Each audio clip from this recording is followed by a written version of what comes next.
लोकसभा निवडणुकीचा मतमोजणी अंतिम टप्प्यात आलेली आणि घवघवीत यश हे शिवसेना ठाकरे गटाला महाविकास आघाडीला महाराष्ट्रामध्ये मिळताना पाहायला मिळतंय। विजयाचा गुलाल सुद्धा या ठिकाणी उधळलेला पाहायला मिळतो आणि या यशानंतर पहिली प्रतिक्रिया काय थेट सुषमा अंधारे यांच्याशी जाणून घेऊ। काय सांगाल ताई, घवघवीत यश पाहायला मिळतंय, मुंबईतील दोन्ही जागा येत आहेत। नरेंद्र मोदीजींनी असली नकलीचा वाद उकरून काढला, देवेंद्रजींनी शिल्लक सेना म्हणून हिनवलं, पण या सगळ्यांना मायबाप जनतेने उत्तर दिले, बाप बाप होता है। या ठिकाणी बघतोय खरं तर राहुल शेवाळे असतील, विद्यमान खासदार त्या ठिकाणी यामिनी जाधव असतील, अशा लोकांना या ठिकाणी उमेदवारी देण्यात आली होती। नकली शिवसेना असा प्रचार झाला, कुठेतरी मतदार जनता राग व्यक्त केलाय का मत देऊन? अर्थात, कारण ज्यांच्यावर भ्रष्टाचाराचे आरोप केले त्याच लोकांना पुन्हा सोबत घेणं हे भाजपला महागात पडलं। कारण भाजपा म्हणत होती की आम्हाला भ्रष्टाचारी संपवायचे आहेत। जर तुम्हाला सगळं घर स्वच्छ करायचं असेल तर घरातला सगळा कचरा कुठल्या तरी एका डस्टबिनमध्ये टाकावा लागेल, पण ती डस्टबिन कोणती होती? तर भाजपने हे सगळे भ्रष्टाचारी गोळा केले आणि स्वतःकडे ठेवून घेतले।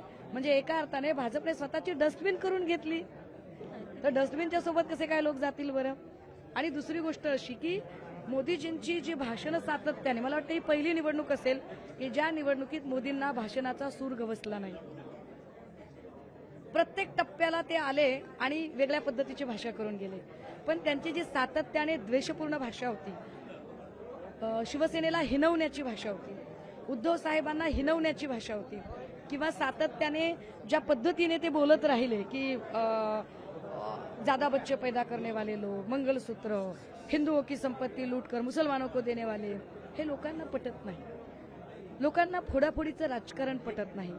महत्वाचं, देवेंद्रजींची अतिरेकी सत्ताकांक्षा, मुख्यमंत्री पदासाठीची त्यांची जी महत्वाकांक्षा आहे ती भाजपाला नडलेली आहे असं मला वाटतंय। आणि अगदी त्याच वेळेला नफरत के बाजार में मोहब्बत की दुकान खोलने आया हूं हा विचार घेऊन जे काँग्रेसचे आदरणीय नेते राहुलजी भारतभर फिरले, त्याचा निश्चितपणे फायदा होता ना। कुठेतरी निवडणूक फार यशस्वी ठरेल असं वाटलं होतं का? कारण फार महायुतीची ताकद असेल, महाविकास आघाडी असेल, अगदी गल्ली बोळ्यांमध्ये सुद्धा सभा घ्याव्या लागल्या, कसं म्हणजे हे चित्र होतं एकंदरीत? त्यातून तुम्हाला हे अपेक्षित यश मिळालेलं आहे का आता तरी? हो, अर्थात मला या सगळ्या गोष्टींची अपेक्षा होती। एक्झिट पोल जेव्हा एवढे येत होते 20-22 प्लसचे, तेव्हाही आम्ही सांगत होतो की आम्हाला 30 प्लस जागा मिळणार आहेत। नवनीत राणांची जागा असेल, सुनेत्र भोळांची जागा असेल, ही सुद्धा आता पिछाडीवरती, अगदी पराभूत होण्याच्या मार्गावरती आपल्याला पाहायला मिळतंय।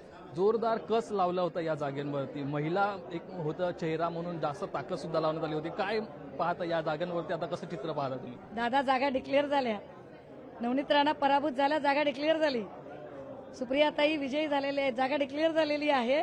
सो नवनीत राणांचं पराभूत होणं हे स्वतःमध्ये एक उत्तर आहे की तुम्ही हनुमान चालीसा, राम मंदिर, धर्म, लव जिहाद, ही जी अत्यंत उन्मादी भाषा ही लोकांना पचलेली नाहीये, लोकांना ही भाषा आवडलेली नाही।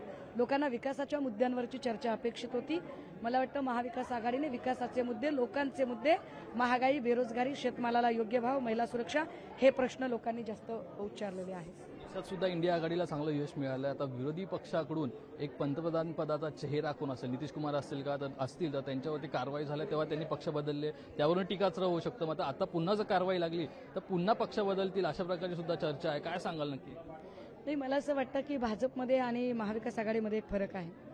भाजप हा एकाधिकारशाहीने चालणारा पक्ष आहे आणि ती एकाधिकारशाही करत असताना ज्या पद्धतीने त्यांच्याकडे मोदी म्हणजे सर्व काही, मला नाही, मोदींना बघून मत द्या, असं जे सगळेजण सांगत होते ना, तर इकडे फरक आहे आमच्याकडे। महाविकास आघाडी एक जॉईंट फॅमिली आहे, इकडे असा कुणी एक मालक नाहीये, इकडे सगळे मिळून विचार करतील, सगळे मिळून बसून ठरवतील। मला वाटतं अजून 2 दिवसांनी महाविकास आघाडीची बैठक दिल्लीला वगैरे पार पडेल आणि तेव्हा सगळ्या पक्षांचे पक्षश्रेष्ठी एकत्र बसतील आणि सर्वानुमते ठरेल, जो चेहरा ठरेल तो मान्य असेल। या ठिकाणी बघतोय महाविकास आघाडीला चांगलं यश मिळत आहे, त्या दृष्टीने कुठेतरी आगामी निवडणुका असतील याच्यासाठी फार महत्वाची ही लिटमस टेस्ट आहे, तुम्हाला असं वाटतं का? प्रश्नच नाही, ही निवडणूक सर्वार्थाने महत्वाची आहे आमच्यासाठी। एकतर शिवसेना कुणाची या प्रश्नाचं उत्तर देणारी निवडणूक आहे ही निवडणूक, आदित्यजींचं निर्विवाद नेतृत्व मानणारी निवडणूक आहे, सिद्ध करणारी आहे ही निवडणूक।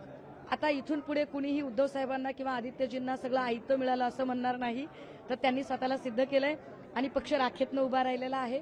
ही निवडणूक शिवसेना आणि महाराष्ट्र यांचे इक्वेशन कधी संपू शकत नाही, तुटू शकत नाही हे सांगणारी निवडणूक आहे.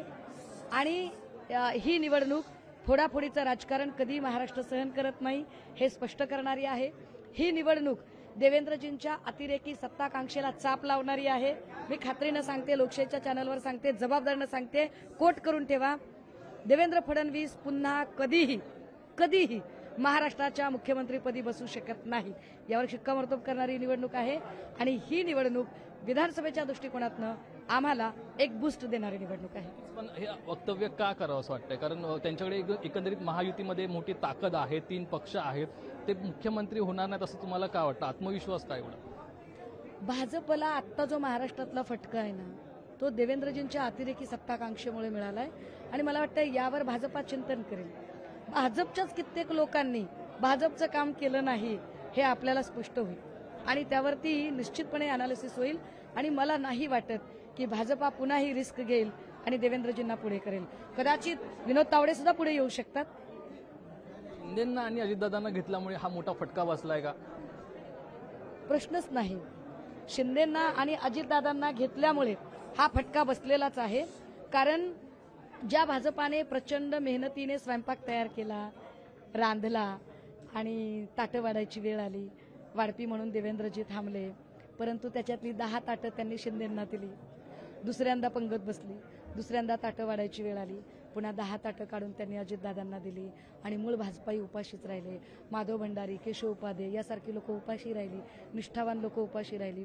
तर या लोकांचे जे एक नाराजी आहे त्याची लाट कुठे ना कुठे दिसणार ना. विशेषतः JP नड्डांचं स्टेटमेंट की आता आम्हाला RSSची गरज राहिली नाही.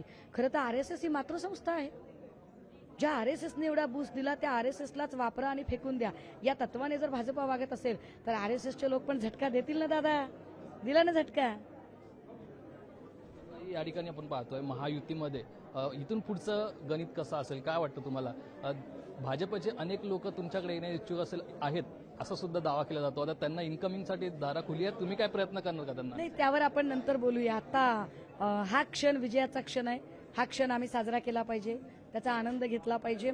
बाकी कोणाला प्रवेश द्यायचा कोणाला नाही द्यायचा हा सर्वता पक्षश्रेष्ठींच्या अधीन असणारा निर्णय आहे. त्यावर मी भाष्य करणार नाही. पण एक नक्की आहे, हे इलेक्शन आम्हाला बूस्ट करणारं इलेक्शन आहे आणि विधानसभेच्यासाठी एक नवी ऊर्जा देणार आहे. तर हे जे इलेक्शन आहे ते आम्हाला बूस्ट करणार आहे आणि विधानसभेसाठी नवी ऊर्जा देणारं हे खरं तर इलेक्शन आहे असं मत येते सुषमा अंधारे यांनी व्यक्त केलेलं आहे. कॅमेरा पर्सन हमीद मस्तानसह स्वप्नील जाधव, लोकशाही मराठी, मुंबई. लोकशाही मराठी ऐका, पहा, जागरूक रहा.